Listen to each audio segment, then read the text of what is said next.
the channel. Had a quick little project today. My wife had been asking me about getting this front porch column re-wrapped. We've done quite a few of these in the past on different customers' houses and jobs, and I just kind of wanted to show you how we generally go about wrapping them out. You can use a variety of different materials that are out there.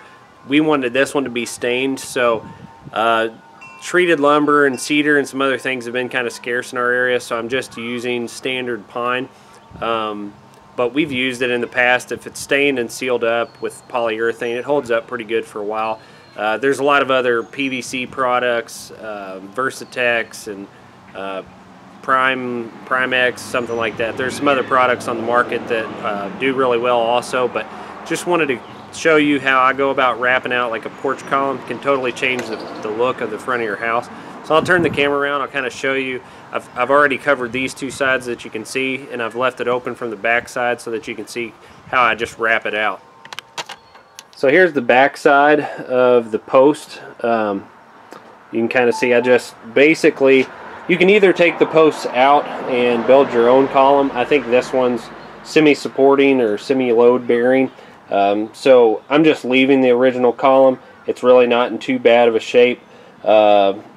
I've also held my trim, or the wood that I'm trimming it out with, off of the ground by about an inch and a half, because I'm going to do a box around the bottom of the column that'll be sort of decorative, but it also will keep moisture from wicking up the boards that I have wrapping the column. And then if I have to change the boards around the bottom of it later, you know, if they get damaged, then I can, but I don't have to replace the entire column.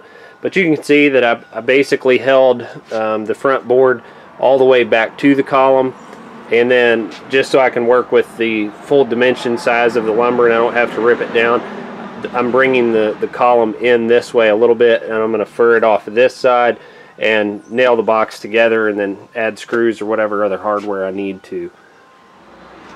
So another quick simple thing, everybody, you can buy these simple angle gauges, and you can just use it in different areas where you're doing work, trim, whatever, and you can slide it up to what it is that you're working on.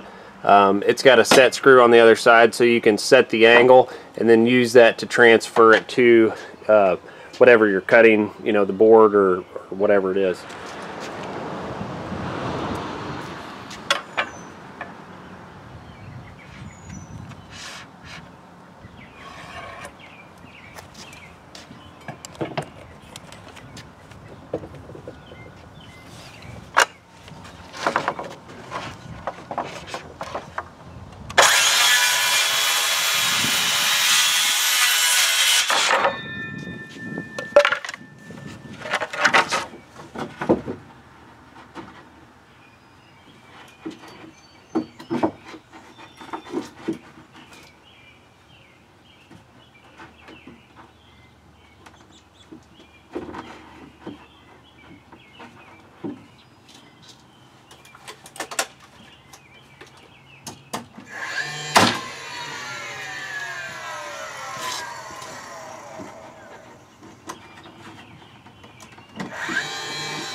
So there you have it, everybody. One simple way to dress up the front of your house and the curb appeal if you have a front porch column. A couple things. I probably got in a little bit of a hurry. You could stain the wood before you install it. That'll make things a little bit easier.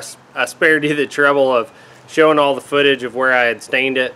And then if you're doing this for a customer or yourself, after I had cut the video off, I went back and put a drop cloth down over your concrete. That stain's really not something you want to get on your concrete. So this white pine's a little lighter than what the rest of the stain accents are around our house, so I might touch it up again later just to darken the wood up a bit. But we hope you like this video. We look forward to seeing you on other videos, but if you could or you feel like it, give us a thumbs up, share the video. So we look forward to seeing you on the next one. Take care. Have a good day.